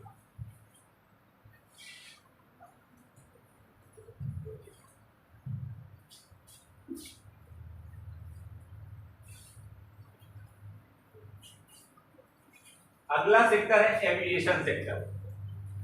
एविएशन किसको बोलते हैं?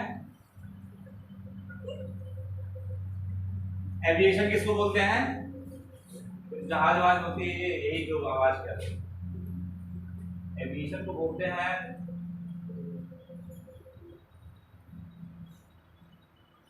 ये जो जहाज आवाज है, पर एग्जैक्ट में नाम नहीं आ रहा है।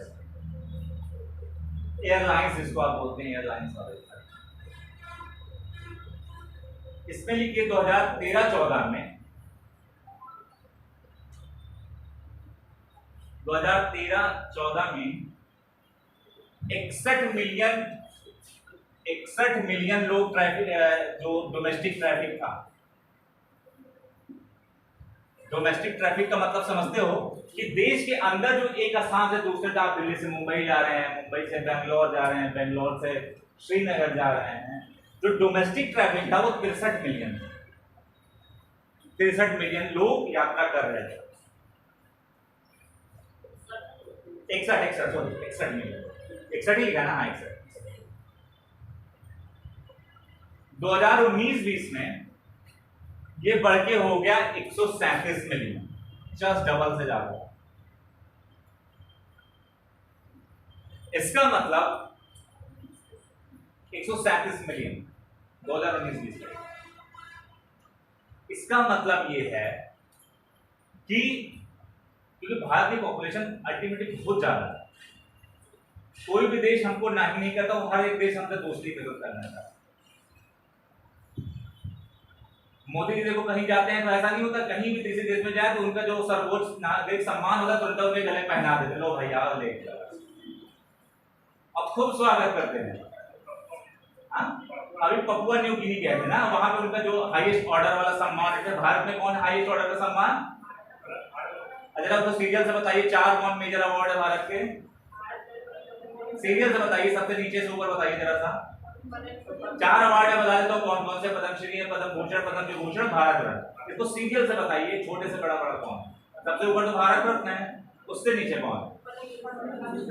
पद्म विभूषण की भूषण विभूषण, उससे नीचे पद्म से। चलिए ऑर्डर सही है। तो हाईएस्ट अवार्ड क्यों मिल जा रहे हैं? क्योंकि उनको पता है कि भारत खुश रहेगा, इनके पास सब कुछ है। क्योंकि हमारा क्लाइमेट भी अच्छा है हमारे पास, क्योंकि सारा मौसम यहाँ पाए जाते हैं, सर्दी गर्मी बरसात सब कुछ है हमारे पास, और प्रोडक्शन के लेवल पे, उत्पादन के क्षेत्र सब कुछ है हमारे पास, और इसके पास खाने का सब सामान अवेलेबल होता है दुनिया उसी प्रकार की। हमने दुबई से, आपको पता है कि दुबई और भारत के बीच में करार हुआ जिसमें हम रेल से भी, रेलवे के माध्यम से भी आप जा सकते हैं दुबई। दुबई अगर मैं गलत नहीं हूं सर, दुबई ही है, दुबई है ना वो। और वहां से 2 पाइपलाइन आएगी किनारे किनारे, एक से हम उधर से ऑयल आएगा और इधर से हमारे तरफ जाएगा पानी। और क्यों हमसे दोस्ती? क्योंकि उनको पता है इनके पास पानी का भंडार है, पानी कमी है, और हमको तेल में चाहिए। हाँ, तेल तो खत्म हो गया, इसमें कोई डाउट नहीं। ये कब तक आप रहेगा? बहुत ज्यादा दिनों तक नहीं रहेगा। इसलिए भारत सरकार जो और दूसरे अल्टरनेट सोर्सेस है एनर्जी को, उसको मेंटेन करते हैं। विंड सोलर, अभी मैं लिखाऊंगा उसको इसके बारे में। कहने का मतलब ये है कि उनको पता है कि भारत से दोस्ती करेंगे अच्छा रहेगा, थोड़ा सा मजबूत रहेगा। क्यों? क्योंकि आपको पता है कि 142 करोड़ लोग, हिसाब से मत देखिए, 142 करोड़ लोग के पास पेट भी है, ये भी देखना है। और जाहिर सी बात है कि पेट है तो भूख लगनी स्वाभाविक है, नेचुरल है। तो कुछ ना कुछ, अगर गुस्सा हो गए 4 करोड़ लोगों ने, खुश हो गए 4 करोड़ लोगों ने किसी प्रोडक्ट का इस्तेमाल कर लिया, तो ऑटोमेटिकली उसका डिमांड हाई हो जाएगा। एमएस धोनी ने प्लेन में वो कैंडी क्रश खेल रहे थे, मालूम चला रातों रात उसका डिमांड बढ़ गई। ये छोटी बात नहीं, केवल एक वीडियो के वायरल होने से। अब आज के टाइम में तो पैसे कमाना बहुत आसान, आप सारे लोग करोड़पति हो सकते, ऐसा आइडिया है मेरे पास। बस आपको 1 करोड़ लोगों से दोस्ती करना और सबसे 1-1 रुपया मांगना है। बन गए करोड़पति। मैंने कुछ गलत कहा अगर आप बताओ? अगर इतना दोस्त दे, 1 रुपया तो दे ही सकते हो किसी को। 1 करोड़ लोगों को दोस्ती कर लो, 1 रुपया मांग लो, करोड़पति बन गए। अरे आजकल भिखारी को बहुत पैसे हैं, कहने की बात है, आपको लग रहा होगा। आपको पता है भिखारी भी एक पार्ट टाइम जॉब होती है। कितने लोग, कितने बड़े बड़े लोग केवल इसलिए आते हैं, उसमें बाकायदा मर्सिडीज से आते हैं, उनका घर का पूरा पेशा ही भीख मांगना है। और इतने अमीर है कि आप सोच भी नहीं सकते। आएंगे, गाड़ी थोड़ा एक आधा किलोमीटर दूर पर खड़ी हुई, गेटअप चेंज करेंगे, बैठ जाएंगे। बहुत पैसे हैं इसमें, और बाकायदा पूरा परिवार लगा हुआ है इसमें। आपको लगता होगा कि जो छोटे मोटे दुकानदार बड़े गरीब होते हैं ना, मिर्चाराम को देखो, इनकम टैक्स भरने के नाम पे बोलिएगा मैं खुद से जाके, नहीं मेरे ऊपर केस कर देगा कि आप बच्चों को भड़का रहे हैं। बिल्कुल मेरे ऊपर अब मानना केस हो जाता है कि आप हमारे खिलाफ बोल पड़ रहे हैं। अगर हम उनसे पूछें कि टैक्स कितना भरते हैं और उनकी इनकम कितनी है, तो आप सोच भी नहीं सकते, क्योंकि बता देते हैं भाई हमारी इतना इनकम होती नहीं। किसी दुकानदार के पास भैया ये QR कर दें, बोलते नहीं सर कैश हो तो दे दीजिए। वो प्रेफर करते हैं कैश ही दीजिए आप उनको, तो कैश का रिकॉर्ड नहीं रखेंगे। अब आपके बैंक अकाउंट में अगर 2 भेजेंगे तो सब जुड़ता जाएगा। वो सरकार की नजर में है कि इतने पैसे आए हैं, इस पर इनकम टैक्स आपने दिया कि नहीं दिया, वो उसका कोई रिकॉर्ड नहीं रहेगा। आगे बढ़ते हैं। इसमें लिखिए, इसको भी सरकार ने PLI स्कीम से जोड़ा, जिसमें कि उन्होंने जो डोमेस्टिक मैन्युफैक्चर है, ड्रोन बनाने वाली कंपनी, ड्रोन के प्रोडक्शन को बढ़ावा देने के लिए PLI स्कीम से जोड़ा।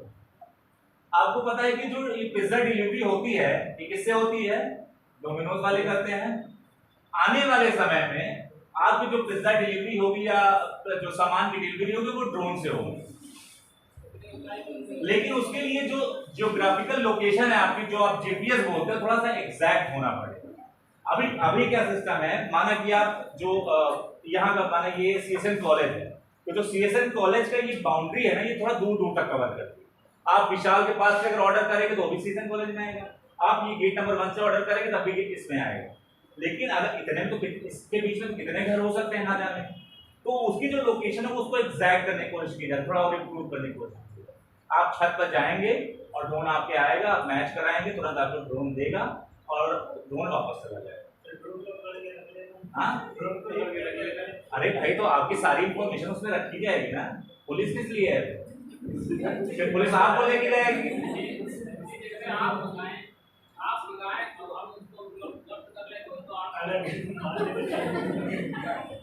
देखो भाई, लूप होल हर चीज में, आप सही कह रहे हैं, आपका पॉइंट बिल्कुल वैलिड है कि भाई हो सकता है कोई जैसे पतंग होती थी दूसरे के यहाँ, आप पत्थर मार के फंसा लेते थे अपने पास से, ऐसा हो सकता है, ऐसा हो सकता है। लेकिन इसी को तो फिक्स कर रहे हैं ना कि अगर हमने यहाँ से ऑर्डर किया है तो हमारा रेंज यहीं पे बने, इसी को तो हम GPS सिस्टम को अपना अच्छा करेंगे।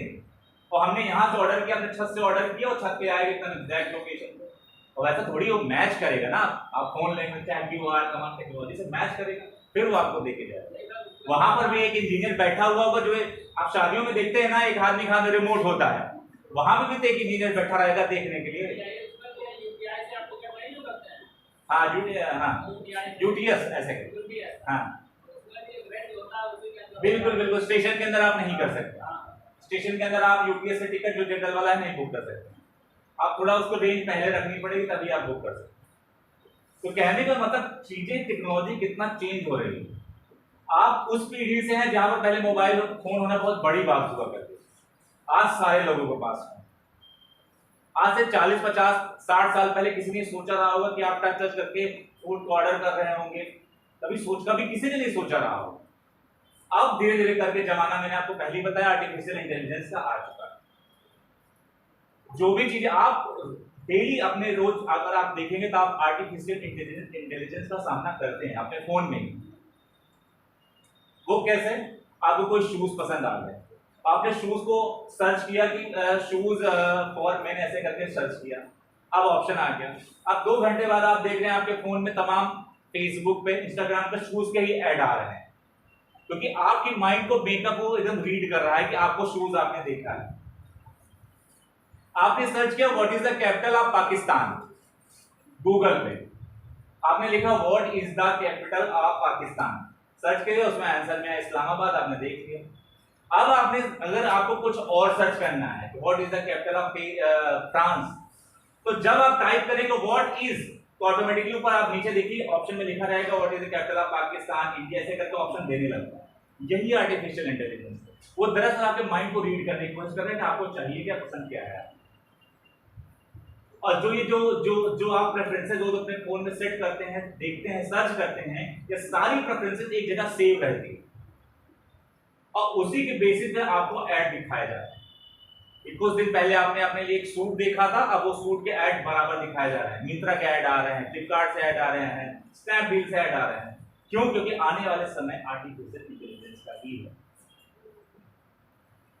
तो इसलिए सरकार बहुत तेजी से कोशिश कर रही है कि ड्रोन का जो पीएलआई स्कीम से लिंक कर दिया जाए, क्योंकि ये अल्टीमेटली कंपनी की कॉस्ट को बचाएगा, ह्यूमन को खत्म करेगा। ह्यूमन खत्म करने का मतलब इनका जो एम्प्लॉयमेंट है इसका खत्म करेगा। हम डायरेक्ट एक आदमी इंजीनियर बैठेगा 10 और वो काम करेगा। जो ओला और उबर जैसे बिजनेस चल रहा है ऐसे ही तो चल रहा है, आदमी ट्रैक करता रहता है, उसके भी तमाम लोग खोल हैं। जब आप ऊबर वाले बैठो, वो बोल देगा भैया कुछ एक्स्ट्रा पैसा दोगे। आपने कभी ऊबर अगर ओला की हो, रात के समय आप ट्रैवल कीजिए, कई तमाम शॉर्ट लोग बोलते हैं, वो कहते हैं कि थोड़ी दूर चलेंगे, हम ये कहते हैं कि आपकी राइड कंप्लीट हो, आपको जाना है 10 किलोमीटर, आपने 1 किलोमीटर पे राइड को कंप्लीट कर दी, तो आपको पैसा 1 किलोमीटर वाला देना पड़ेगा कंपनी को। कंपनी की नॉलेज में ये है कि उन्हें 1 ही किलोमीटर चला, लेकिन वो कह देते हैं कि बाकी जो जाएंगे उसका पूरा कैश आप हमको देंगे। तमाम उसमें तरीके के लोग खोलते कैब जब आप बुक करते। तो कहने का मतलब ये जो कोई भी टेक्नोलॉजी आती है तो उसमें पूरी तरीके से सक्सेस तो जरूरी नहीं है। लोग, क्योंकि हम इंसान, और सबसे बड़ी बात इंसान के साथ भारतीय, तो तमाम कहीं ना कहीं जुगाड़ सिस्टम लगा देते। अगला पॉइंट लिखिए। इसी क्रम में भारत सरकार ने एयर इंडिया का प्राइवेटाइजेशन किया। एयर इंडिया का प्राइवेटाइजेशन किया, किसने खरीदा? एयर इंडिया को टाटा ने। कितने में? 18,000 करोड़ रुपए। 18,000 करोड़ में टाटा ने एयर इंडिया को खरीदा। 2020-25 तक 25 एयरपोर्ट को मोनेटाइज किया। बेचा, मैं शब्द इस्तेमाल नहीं कर रहा हूं, मैं बोल रहा हूं मोनेटाइज किया। मोनेटाइज का मतलब है लीज पर दे रहे हैं। वित्त मंत्री निर्मला सीतारमण जी ने कहा कि हम बेच थोड़ी रहे हैं एयरपोर्ट, हम मोनेटाइज कर रहे हैं national NMP, national monetization scheme के थ्रू। इसका मतलब ये है कि हमको लगता है जो इसके परिचालन जो खर्चे होंगे वो हम 99 साल या 50 साल या 99 साल ही में लिख सकते हैं कि 99 सालों पर इस कंपनी को लीज कर दे रहे हैं। ये बेचना तो हुआ नहीं है ना, साथ ही लीज पर देना हुआ। तो क्या 99 साल थोड़ा होता है? 99 साल बहुत होता है। एक नहीं दो, आपको क्या लग रहा है 70 साल जियोगे? हो सकता है 30-35 में निपट ले, ऐसा ना हो सब लोग 100 साल जियो, मुझको भी ले लेना उसमें। मेरा भी ऐसा मन है कि 70-75 जी जाऊं, लेकिन ये है कि हमारी जो जीवन प्रत्याशा वो कम हो रही है। पहले हम ऑन एन एवरेज जो है लोग भारत में 72 साल जीते थे, अभी 67.9 है। हाँ 9 67.9 पर डेटा याद, मैं पॉपुलेशन स्ट्रीट पढ़ाता हूं इसलिए मुझे याद। 2011 के सेंसस की बात कर रहा हूं। अच्छा ये बताइए भारत की पॉपुलेशन कितनी है? गलत, आप बताइए। गलत। ये इंटरव्यू का क्वेश्चन पूछ रहा हूँ पीसीएस का, ये मैं पीसीएस का इंटरव्यू का क्वेश्चन पूछ रहा हूँ। भारत की जनसंख्या कितनी है? सॉरी हाँ, भारत की जनसंख्या कितनी है?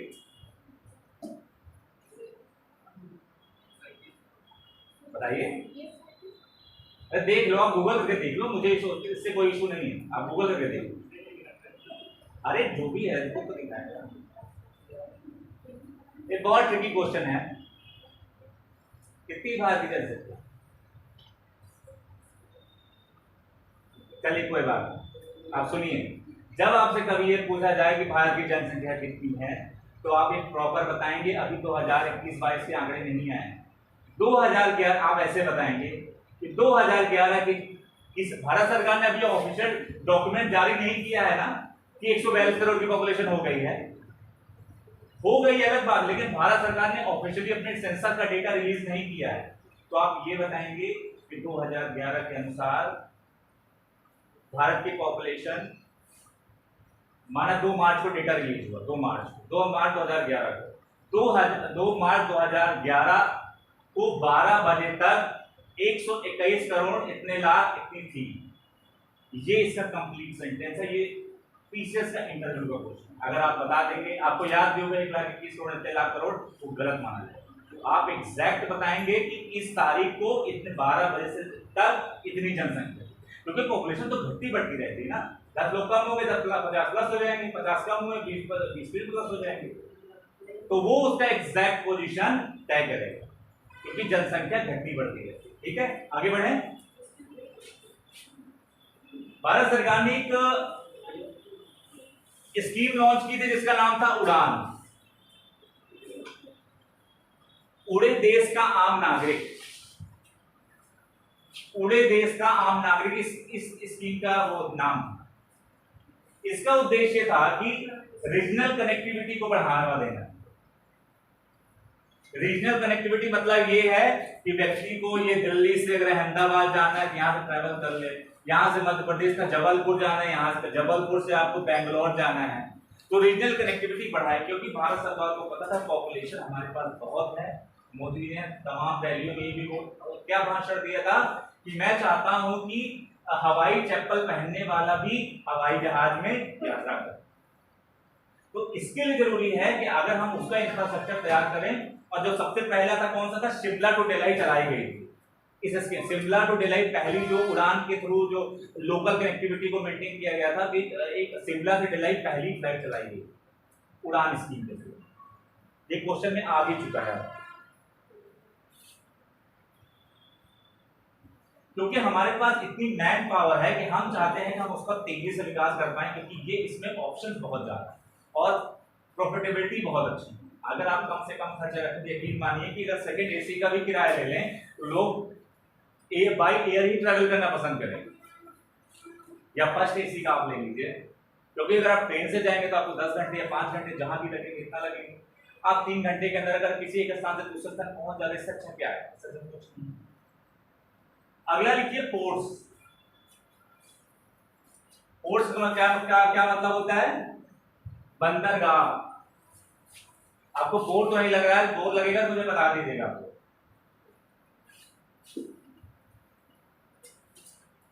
इसमें लिखिए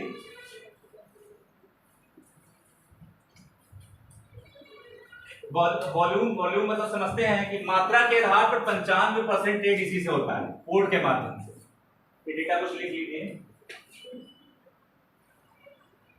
और 70% व्यापार होता है वैल्यू। वैल्यू मतलब ये कि उसका अगर आप वैल्यू निकालें पैसे के टर्म्स में, तो 70% इसी पोर्ट के माध्यम, बंदरगाहों से हर सामान शिफ्ट होकर एक कंट्री से दूसरी कंट्री जाता है, या देश के अंदर भी तमाम ट्रांसपोर्टेशन बाई पोर्ट के थ्रू होता है। पोर्ट मतलब बंदरगाह, पानी के थ्रू होता है।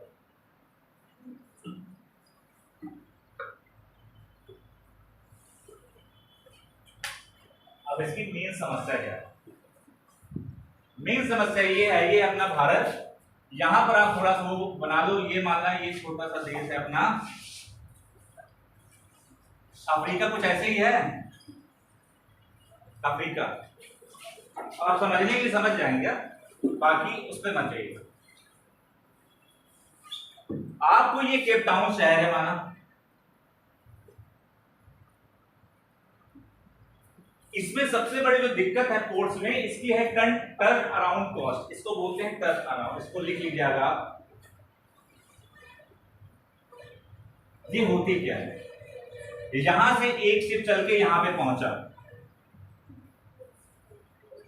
यहां पे पहुंचा, अब यहां से ये फिर से पैक होके शिफ्ट होके कागजी फॉर्मेलिटीज पूरी करने के बाद जब ये वापस लौटता है, तो इसमें भारत सरकार ये का जो ऑफिशियल डेटा वो ये कहता है कि एक शिप को एक स्थान पहुंचने के बाद वापस लद के पेपर फॉर्मेलिटी कंप्लीट होने के बाद 56 घंटे लगते हैं मूव करने के। मेरा मतलब समझ आया कहने का, कि शिप पहुंच गया मुंबई के एयरपोर्ट पे, माना यहां पहुंच गया, अब यहाँ पर माल उतरेगा, लोग उतारेंगे, फिर दूसरा माल लोड होगा, फिर पेपर को उसमें जो अधिकारी होंगे वो माल को गिनेंगे क्या क्या आया है, और जब सब कुछ हो गया, पेपर फॉर्मेलिटीज हो गए, फिर इनको हरी झंडी मिलेगी, भैया आप जाइए। 56 घंटे का समय लगता है ये पूरी फॉर्मेलिटीज एक सूत्र। अगर हम इस कॉस्ट को कम कर दें, क्योंकि सबसे मेन समस्या ये है कि हमें इसकी कॉस्ट को, टर्न अराउंड कॉस्ट है, इसको कम करें। 56 घंटे का मतलब ये है कि 2 दिन और 8 घंटे। अगर हम इसकी कॉस्ट को कम कर दें तो हमको बहुत ज्यादा बेनिफिट होगा, क्योंकि बाकी जो शिप आते हैं वो इधर उधर कहीं ना कहीं मैंने खड़े रहते हैं, वो भी जब आएंगे उनके साथ ये प्रोसेस होगा तो कम से कम 56 घंटे लगेगा ऑन एवरेज। इसमें रिलेटेड एक डेटा नोट कर लीजिए कि जो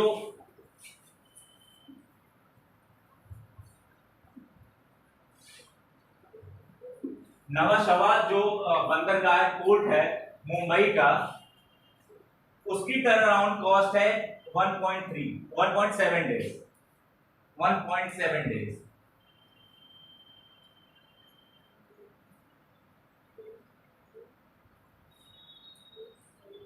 और जो बीओ चिदम्बरम एक है पोर्ट, बीओ चिदम्बरम पोर्ट, उसकी जो टर्न अराउंड कॉस्ट है वो सबसे ज्यादा है। ये जस्ट जीके के लिए याद रखिएगा, आपको वन लाइनर में कहीं पूछ ले तो याद है। जो नवाशेवा एयरपोर्ट है उसकी टर्न अराउंड कॉस्ट है वो 1.7, सबसे कम, इससे कम कहीं नहीं। और जो सबसे ज्यादा समय लेता है वो है बीओ चिदम्बरम। अब इसका एग्जैक्ट डेटा नहीं दिया होता है सर्वे में, मैंने नहीं दिया।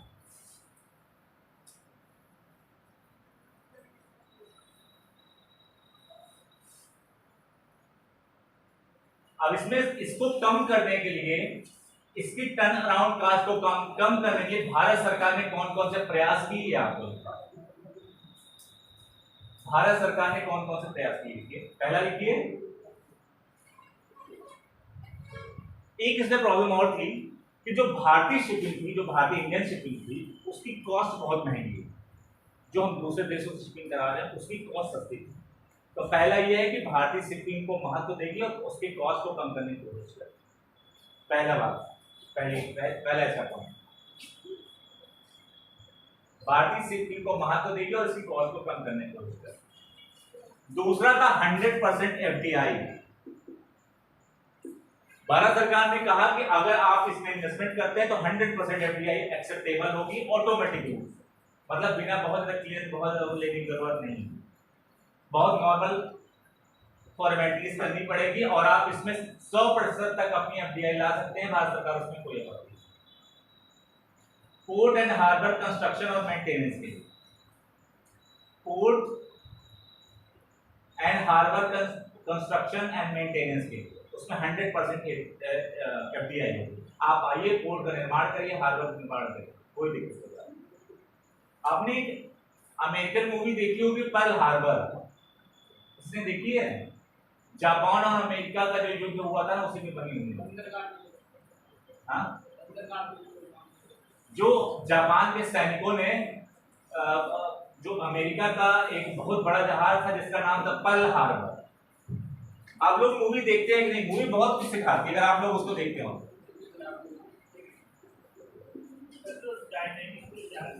टाइटैनिक अलग चीज है, टाइटैनिक अलग है।